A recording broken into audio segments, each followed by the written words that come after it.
Hello students, एक बार फिर से स्वागत है आपका सोशियोलॉजी की क्लास में। बीए सेकंड ईयर अपना बहुत ही महत्वपूर्ण टॉपिक चल रहा था प्रश्नावली।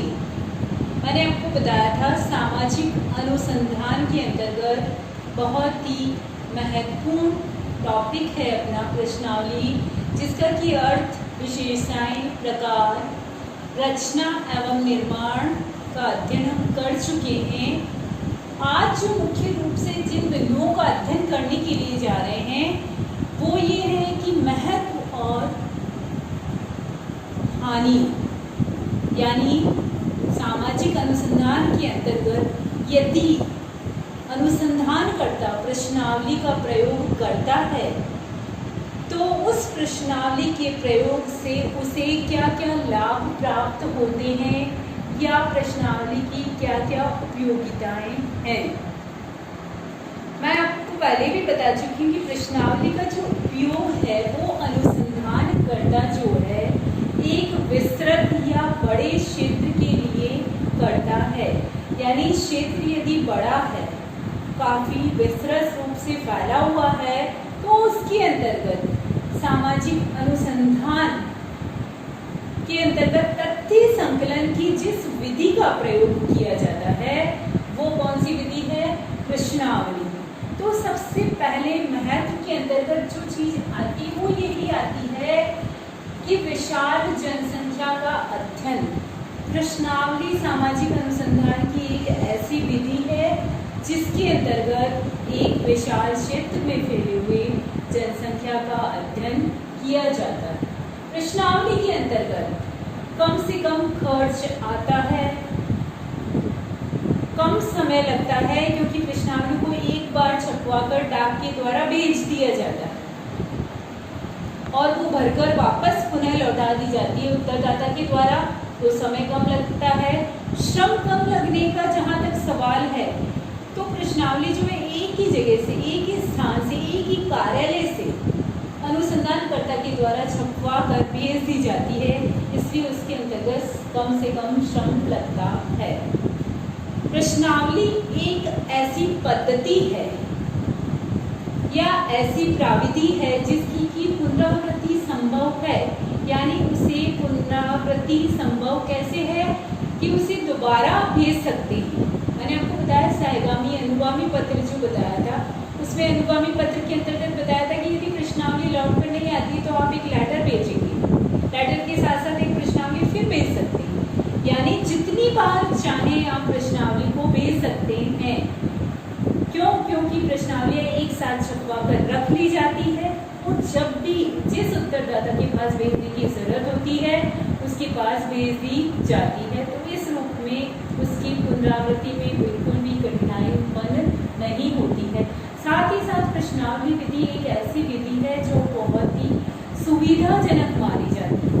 उत्तरदाता के लिए सुविधाजनक है, अनुसंधानकर्ता के लिए भी सुविधाजनक। उत्तरदाता के लिए इसलिए सुविधाजनक है कि वो प्रश्नावली में प्रश्न बिना अनुसंधानकर्ता के अपनी रुचि के अनुसार जब समय होता है जब बैठकर भर देता है। अनुसंधानकर्ता के लिए इसलिए सुविधाजनक है कि प्रश्नावली को एक बार छपवा कर अनेक उत्तरदाताओं के पास एक साथ भेज दिया जाता है। प्रश्नावली के द्वारा अनुसंधानकर्ता को जो सूचनाएं प्राप्त होती है वह स्वतंत्र एवं प्रामाणिक सूचनाएं होती है। क्यों? क्योंकि उत्तरदाता के समक्ष अनुसंधानकर्ता नहीं होता है, इसीलिए वह बिना किसी झिझक के, बिना किसी कारण के स्वतंत्र रूप से इच्छाओं के अनुसार सूचनाएं लिख देता है या प्रश्नावली को भर देता है। प्रश्नावली स्वयं प्रशासित होती है, यानी अनुसंधानकर्ता जो है स्वयं उसके प्रशासन को संभाल लेता है अकेला ही, न तो कोई अन्य प्रशिक्षणकर्ता या अन्य जो अनुसंधानकर्ता होते हैं उनकी आवश्यकता महसूस होती है। साथ ही साथ प्रश्नावली जो है जब उत्तरदाता के द्वारा भरकर वापस लौटा दी जाती है तो उनके वर्गीकरण और सारणीयन के समय या गणना करते समय सांख्यिकी का प्रयोग भी संभव हो पाता है। तो ये भी एक बहुत ही महत्वपूर्ण उपयोगिता है इसकी कि इसमें सांख्यिकी प्रयोग भी संभव है। साथ ही साथ जितनी भी प्रश्नावलियाँ लौट कर आती है उन सभी प्रश्नावलियों को एक साथ रखकर उनका तुलनात्मक अध्ययन करने में भी बहुत ही आसान मानी जाती है। इसीलिए ये प्रश्नावली विधि जो है अत्यंत ही महत्वपूर्ण मानी जाती है। हालांकि वर्तमान में प्रश्नावली का जो प्रयोग है दिनों दिन बढ़ता जा रहा है, लेकिन फिर भी इसके कुछ दोष हैं जो या सीमाएं जो हैं या हानियां जो है इसके प्रयोग पर अंकुश लगाती हैं। तो सबसे पहली हानि जो आती है कि ये अशिक्षितों के लिए अनुपयुक्त है। मैंने आपको बताया था प्रश्नावली जो है उत्तरदाता के पास डाक के द्वारा भेजी जाती है, अर्थात अनुसंधानकर्ता स्वयं जो है उत्तरदाता के समक्ष उपस्थित नहीं होता। अतः उत्तरदाता कैसे होने चाहिए? शिक्षित होने चाहिए। तो हमारा जो क्षेत्र है उसमें ऐसा आवश्यक नहीं है कि सभी उत्तरदाता शिक्षित ही हो, वहाँ पर अशिक्षित उत्तरदाता भी हो सकते हैं। अतः प्रश्नावली विधि जो है अशिक्षितों के लिए हमेशा अनुपयुक्त मानी जाती है। बहुत बार ऐसा होता है कि जो उत्तरदाता होता है वो प्रश्नावली को भरकर भेजने में आलस्य दिखाता है या फिर समय पर भरकर नहीं भेजता है। क्यों? क्योंकि अनुसंधानकर्ता उसके समक्ष उपस्थित नहीं होता है। तो ऐसी प्रत्युत्तर की यानी प्रश्नावली के लौट कर आने की जो समस्याएं हैं वो बहुत ज़्यादा उपस्थित होती है।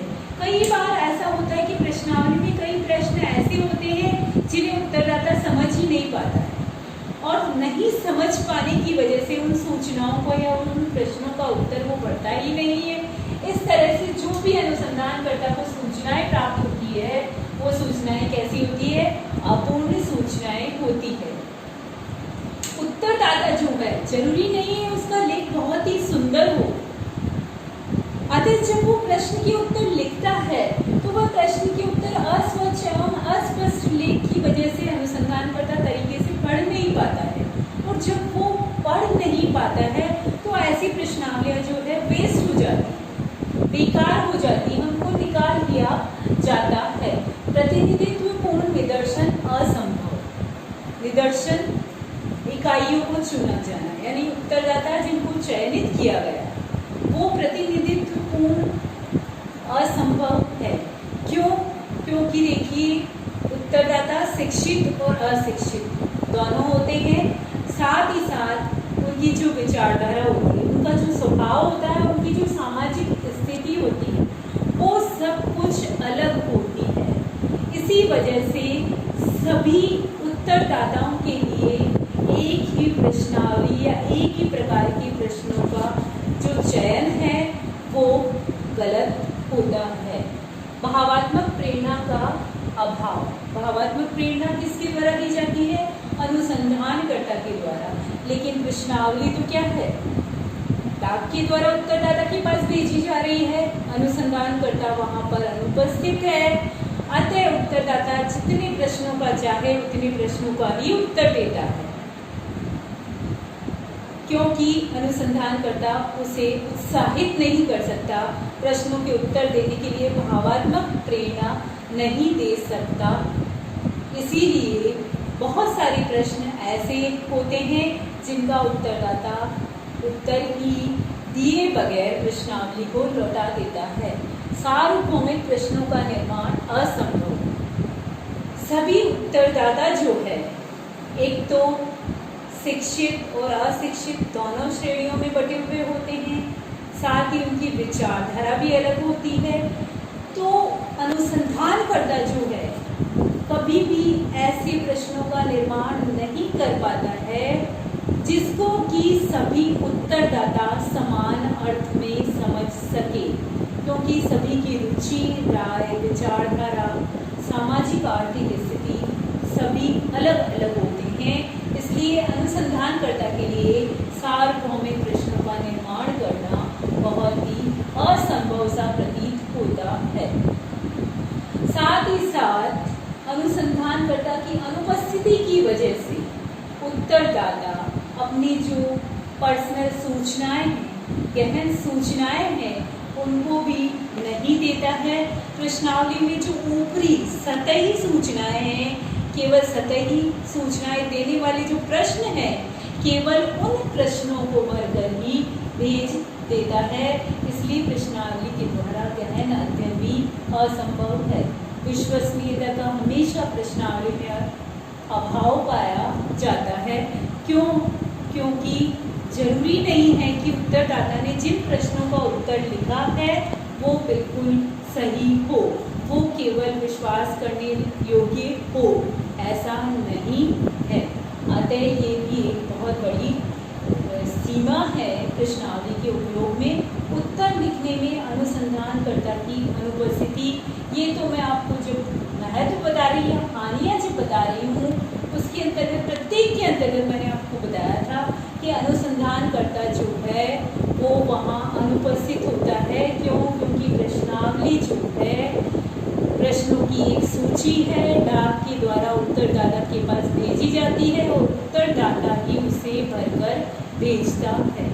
हालांकि प्रश्नावली विधि के अंतर्गत बहुत सी कमियां हैं, लेकिन फिर भी वर्तमान में प्रश्नावली विधि का जो उपयोग है वो दिनों दिन बढ़ता जा रहा है। एक बात प्रश्नावली का उपयोग करते समय व्यक्ति को जरूर या अनुसंधानकर्ता को जरूर ध्यान में रखनी चाहिए कि यदि आपको या अनुसंधानकर्ता ये सोचे कि अधिक से अधिक प्रश्नावलियाँ उनके पास लौट कर आए, तो उसे ये कोशिश करनी चाहिए कि प्रश्नावलियाँ ऐसे समय में उत्तरदाता के पास भेजी जाए जब उत्तरदाता के पास 1-2 दिन के बाद छुट्टी का समय हो, रविवार का समय हो। ऐसे समय में यदि प्रश्नावली भेजी जाएगी तो उत्तरदाता उसे छुट्टी के समय, संडे के समय आसानी से भरकर वापस लौटा देता है। साथ ही साथ प्रश्नावली के साथ हमेशा अनुसंधानकर्ता को एक जवाबी लिफाफा स्वयं का पता लिखा हुआ भेजा जाना चाहिए, ताकि उत्तरदाता को बिना किसी देरी के प्रश्नावली लौटाने में आसानी हो सके। स्टूडेंट्स, तो ये तो था प्रश्नावली टॉपिक अपना कंप्लीट। अब मैं आपको एग्जाम के हिसाब से जो महत्वपूर्ण प्रश्न जो हैं आते हैं, एक तो प्रश्नावली का अर्थ एवं विशेषताएं, अर्थ विशेषताएं एवं प्रकार जो है बहुत ही महत्वपूर्ण प्रश्न है जो कि एग्जाम्स में अधिकतर आता है। दूसरा जो प्रश्न आता है कि प्रश्नावली का अर्थ एवं परिभाषाएं लिखते हुए इसके उपयोगिता एवं सीमाओं को दर्शाइए। तो ये दोनों ही प्रश्न जो है एक बार वापस रिपीट करना है। प्रश्नावली का अर्थ, विशेषताएं एवं प्रकारों का उल्लेख कीजिए, या फिर प्रश्नावली का अर्थ एवं परिभाषाएं स्पष्ट करते हुए उनके महत्व या सीमाओं का उल्लेख कीजिए।